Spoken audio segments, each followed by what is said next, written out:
The following is part of a college course based on the textbook Cultural Anthropology, The Human Challenge. Written by Haviland, Prins, Walworth, and McBride, and published by Wadsworth, a part of Cengage Learning. Several times a year, anthropologist Jane Howell travels 1,000 miles south of the U.S.-Mexico border to observe and interview women from the Mexican state of Oaxaca. Each observation and every conversation creates another brushstroke in an emerging portrait of a culture in transition. But how does culture affect these women's lives? What is culture anyway? How does one culture compare to another? And what insights can the experiences of these women offer about cultural change?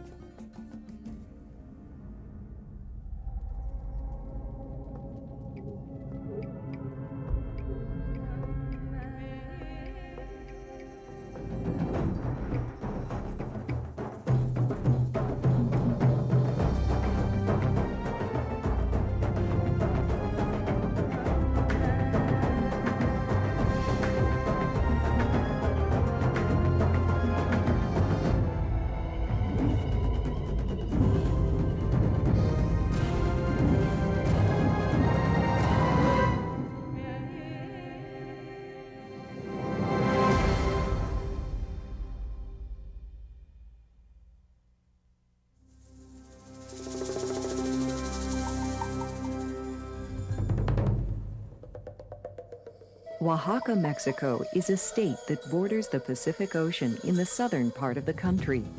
This area is one of the most beautiful in Mexico, breathtaking in its biological and cultural diversity. And it is the home of the women whom anthropologist Jane Howell has made the subjects of her research. Not too many decades ago, these women most likely would have been farmers' wives, working subsistence farms in the rural areas of their birth. But Oaxaca, like many areas of the world, is rapidly changing, and with it, the lives of the people who inhabit this region. Traditional farming is no longer economically viable and can no longer support a family. And the state's terrain makes other types of economic development difficult, if not impossible. Consequently, Oaxaca is extremely poor. And so thousands of rural women have left their homes to go to school in the city. The challenges they face in pursuing an education is what initially captured Howell's interest and piqued her academic curiosity. What I wanted to find out was who were these women who were able to come into the city and to study? What were the barriers that they faced and how did they overcome them? Was studying something that their parents supported or that their parents opposed? Did they have the help of their relatives when they studied, or were they fighting a battle every day? And what I found as I started to study was that women really wanted to tell me about what it meant to be a Oaxacan woman who hadn't studied and what it meant to be someone who was able to study. Howell's work now focuses on what impact an education, or lack of it, has on women's roles in a changing world that brings them from farms to the city. This affects the choices available to them as they try to survive and raise their families under difficult circumstances. These choices have been greatly influenced and therefore limited or empowered by the culture in which they live. But what is culture?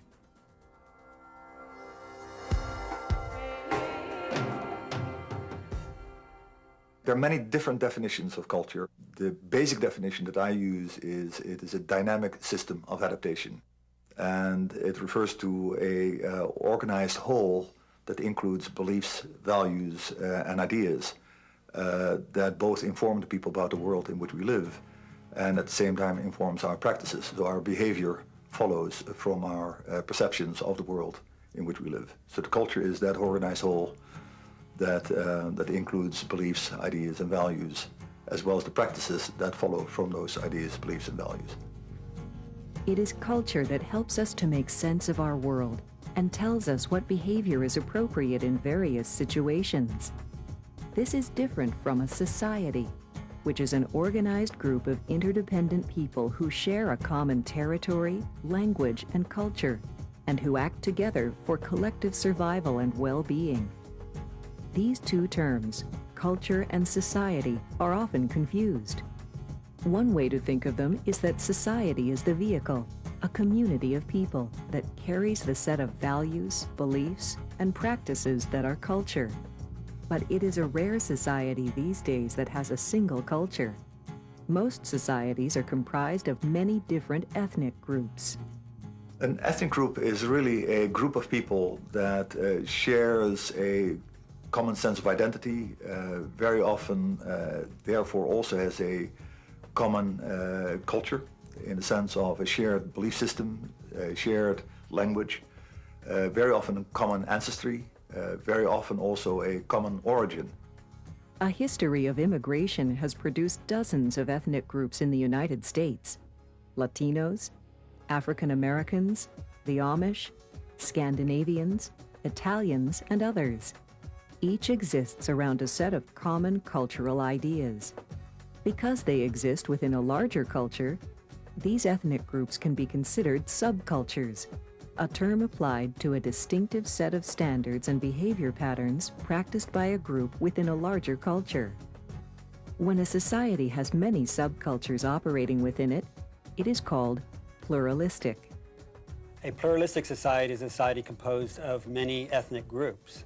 You find pluralistic societies in many parts of the world. Most industrialized countries have pluralistic societies. Oaxaca is a good example of a pluralistic society.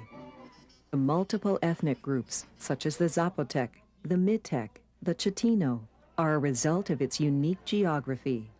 Oaxaca is Mexico's most ethnically and geographically diverse state. Its mountainous terrain cuts the state into 8 distinct geographic regions, and these are also associated with distinct ethnic groups as well. There are 15 distinct ethnic languages spoken in Oaxaca in addition to Spanish. Regardless of where or when a culture exists, whether it's an ethnic group, a subculture, or a main culture, all cultures have characteristics in common. First, a culture is shared.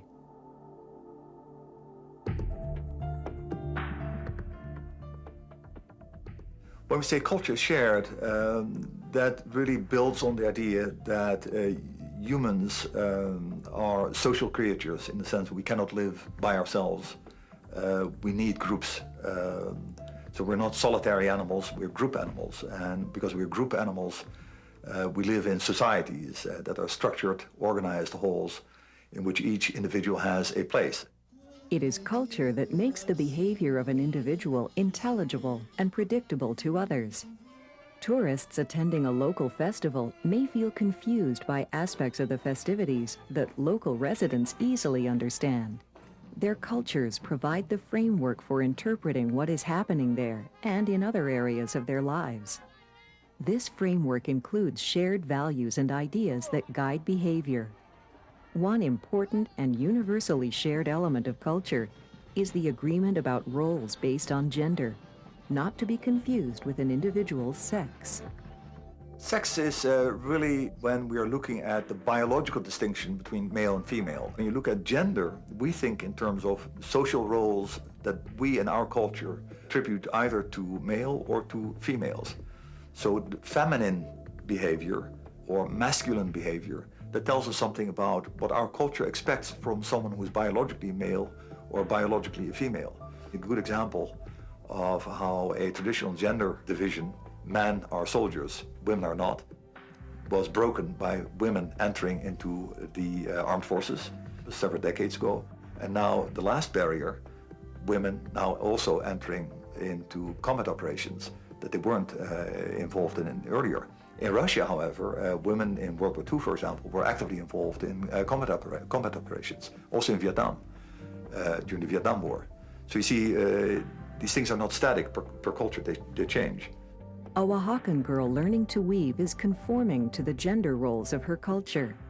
Such gender roles influence the choices available to the women of Oaxaca as they seek to adapt to changing conditions. In many rural Oaxacan households, there's an expectation that daughters will work in the home. Daughters may be kept out of school to help their mothers with household work, making tortillas, washing clothing, caring for children, while their brothers are at school or in the fields with their fathers. What happens because of the expectation that once they marry, they'll also remain at home rather than working outside the home, is that daughters may have lower priority than their sons when it comes to it, or than brothers when it comes to attending school.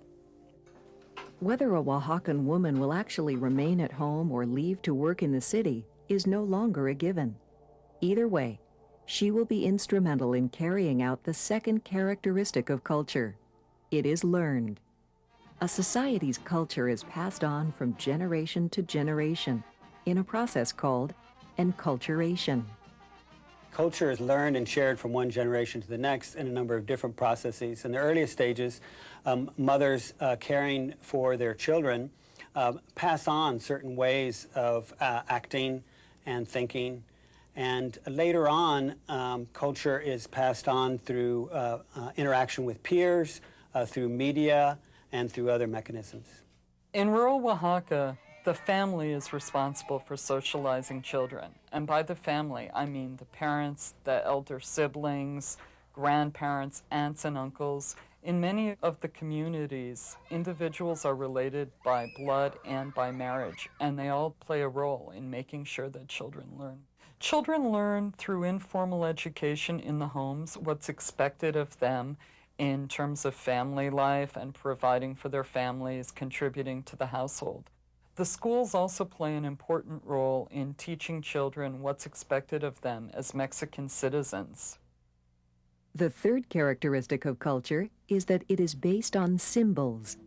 A symbol is a sign, emblem, or other thing that represents something else in a meaningful and abstract way. Symbols carry meanings that are assigned to them and communicate powerfully and effectively. For instance, the religious symbols found in most Oaxacan homes represent a system of belief and are used to remind one of their faith and their moral code. While every culture has an abundance of different symbols, perhaps the most powerful is language. The words of a language, both spoken and written, are symbols that not only facilitate daily life, they are the very carriers of culture. The fourth characteristic of culture is that it is integrated. Every culture includes three structural elements that work together to form the whole within a given environment. An infrastructure that provides the basic necessities of life, a social structure that determines how people interact, and a superstructure that provides a shared sense of identity and worldview. While several models have been developed to describe the integration of these elements, one of the simpler is to picture them as the sections of a barrel. Talk about the barrel model of culture as a dynamic system of adaptation. The infrastructure is the level that is most directly in touch, if you will, with the natural environment that provides the resources needed for society to sustain itself, to support itself. So the infrastructure refers to the economy or subsistence of a society. In Oaxaca, the traditional infrastructure has been rapidly disappearing in that farming no longer supports the rural population. At the same time, Oaxaca's geography makes development of a modern infrastructure difficult, and so it contributes to the poverty that drives people into the city. The mountainous topography has made development of the infrastructure virtually impossible. As a result, there are remote communities that don't have adequate services, that aren't reached by roads or telephone lines, and where there is poverty. The choices available to those living in poverty are determined by the middle element of the barrel model of culture, social structure. People don't just interact with the environment in order to harvest or capture the resources that are out there. They also form social groups. And so the level of the cultural system in the barrel model that is directly connected but somewhat separate from subsistence is the way people form households, the way they form neighborhoods, the way they form villages, the way they socially organize themselves. So that's the social structure. Most anthropologists have described Oaxaca City using a three-class system: upper-income households, middle-income households, and lower-income households. Household workers in Oaxaca are known as sirvientas. They tend to be from the lower classes. They are women almost exclusively. Over 90% of household workers in Oaxaca are women who have not been able to study. When they're young women, they tend to migrate in from the cities and to live in urban areas where they receive room and board and salary in exchange for their labor. Employers, or patronas as they're known locally, tend to be from upper income or middle income households. In upper income households, these may be housewives who hire other women to do their household labor for them, whereas in middle income households, these tend to be women who work as teachers, secretaries, and other types of skilled labor who still have responsibility for the household and hire other women to do this work for them out of their earnings. The gap between upper-class and lower-class women is apparent in their interactions with each other. The relationship between domestic servants and the women who employ them is one that can be either really satisfying for both the employer and the worker, or full of conflict. It's very obvious when you see these women that the employers tend to be better dressed, to wear more makeup, to perhaps be a little bit more stylish than the women who they employ, who may walk barefoot, who may have clothing that's been handed down from their employers. Another difference that's very obvious when you see the interaction is that the employer tends to use the informal address with her employee, referring to her by the term tú in Spanish. In contrast, it would be very unusual to ever see the employee refer to her employer or to address her using anything other than the formal address, usted.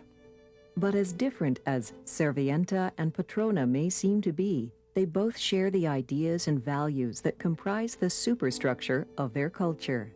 People also need to have a perception of who they are, what the environment is, what it's made up of, their own place in society, their own place in the environment, their own place in the world.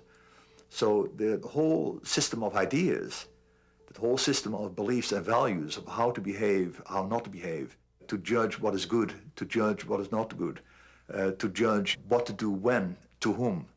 All that, that whole body of ideas, that is part of the worldview. And that is relegated to the sphere of the superstructure. So, according to the barrel model, the infrastructure is everything connected with the environment and how a society gets food and other basic resources and distributes them across the society. This includes subsistence and economic systems.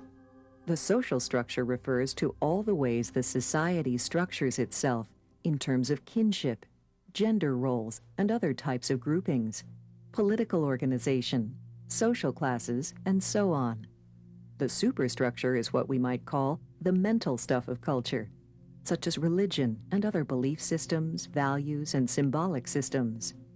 They all fit together in an integrated whole, and each layer is seen to be directly influenced by and integrated into the layers below and above them. While some aspects of culture, like religion, stay fairly static over time, that is not the case for other aspects. The thousands of Oaxacans who make their way from rural areas into the cities are, without knowing it, demonstrating the final characteristic of culture. It is dynamic and changeable. Culture is adaptive and changeable in that it is responsive to the needs of the environment. As the patterned ways of thoughts and thinking of a people, as those conditions change, there are pressures on people to also change their culture. An example of that would be during the Vietnam War in the 60s, when the youth culture was putting pressure on the elders to make changes in their political policies with regard to how wars are conducted. Indeed, cultures that do not change do not survive. They either are assimilated or they die, as was the case with ancient Greece and Rome, the Anasazi culture of the American Southwest, and the Maya of Central America. When a culture fails to change, it no longer provides the means for people to adapt to their environment. Culture is seen as essential to the survival of the human species in that it is the way that people react to environmental changes. So culture really is essential. It is the very framework by which we address the problems that we're confronted. So it's a misconception to think that people could survive without culture because it is the very way that they think, feel, and react to changes in the environment. In this way, culture has become one of humankind's most adaptive mechanisms.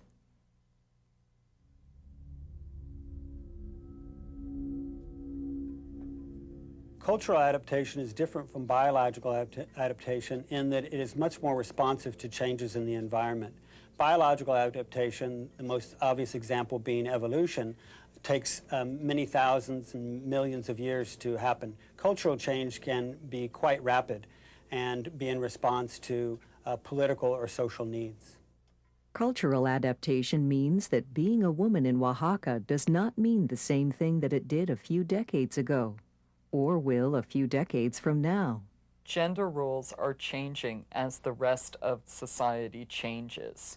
Through schooling, through employment, women have expanded their roles. They still have primary responsibility for the functioning of their households, but at the same time, they have the opportunity to have a life outside the home. And this has meant that in some households, children are doing more housework than they ever have in the past. In many households, sons are also helping their mothers. Men are helping their wives with housework, with childcare, and it's meant a tremendous change for the next generation. Whether a culture adapts or not is determined by how well it performs its functions for the individuals within it. According to anthropologist Bronislaw Malinowski, there are three basic functions of culture: biological, instrumental, and integrative. The biological needs are the needs for food, shelter, but also procreation, because every society needs to reproduce itself.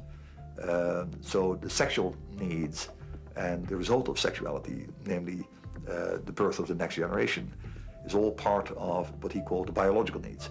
The instrumental needs are the needs to how do you keep a group of people together. So here you have issues of law, for example, but also education. All the institutions that are being built by a group of people to ensure that the culture is functioning well and that society is regulated in a certain kind of way. And then the integrative needs, that comes more or less under the heading that we, with the Barrow model, have identified with the superstructure. How do people feel and think of themselves as part of a larger collective whole? Every culture performs these functions differently. Anthropologists like Jane Howell, whose work it is to document and interpret the world's cultures, are engaging in ethnography. They provide detailed descriptions of a particular culture based on their fieldwork. Their research gives us insights into other ways of life. Howell's methodology, participant observation, is a research method in which an anthropologist learns about a group's beliefs and behaviors through observation and interaction. I have used various methods to conduct research. I've conducted formal interviews where we sit down with an interview schedule. I have conducted primarily participant observation, where I have lived with families, where I have attended family events, weddings, funerals, baptisms, meals, everyday life. And I've also found along the way that conversation and informal interviews is really an underrated research method. I find that as I'm talking with people, they will tell me things because they're not threatened, because they're comfortable, because it comes up in natural, everyday conversation, and then we can go back later and sit down and do a formal interview if necessary to follow up on what they tell me. In compiling and interpreting the data, Perhaps the largest challenge to ethnographers is to avoid processing it through the values, ideas, and expectations of their own cultures. In other words, they must avoid ethnocentrism, the belief that their own culture is the only proper one, and the tendency to judge other cultures by the standards of their own. To do this, they must engage in cultural relativism, the suspension of judgments about other people's practices in order to understand them in their own cultural terms. One of the things I tell my students is that we as the anthropologists are there at the invitation of the people we study. And it's really important to represent their lives as accurately as we can by letting them speak for themselves whenever possible. It's very important to be open-minded when you're doing research, and the issue of cultural relativity always comes into play. For me, it has always been important to read back to people what I'm writing about them, to repeat what I've heard from them, and to make sure that I've understood what it is that they're telling me, and to try and suspend any kind of judgment about what people tell me. For ethnographers, the process of uncovering how another culture functions is what makes their work so satisfying. It provides a window into another way of thinking, another way of being. For instance, not every culture identifies colors in the same way. There's some cultures who do not distinguish between green and blue. They have one word for it. So you're saying, well, what is it? Is it green or is it blue? Isn't that kind of obvious? So anyway, so it's just it makes anthropology such a fascinating discipline, because it puts almost everything into question that you were taught not to question, and not taught explicitly not to question, but implicitly not to question, because this is the normal world. And what anthropologists in essence are saying, there's nothing normal about that world in which we live. It's very strange, because it's almost always a good chunk of it is culturally constructed. That means people have made it up.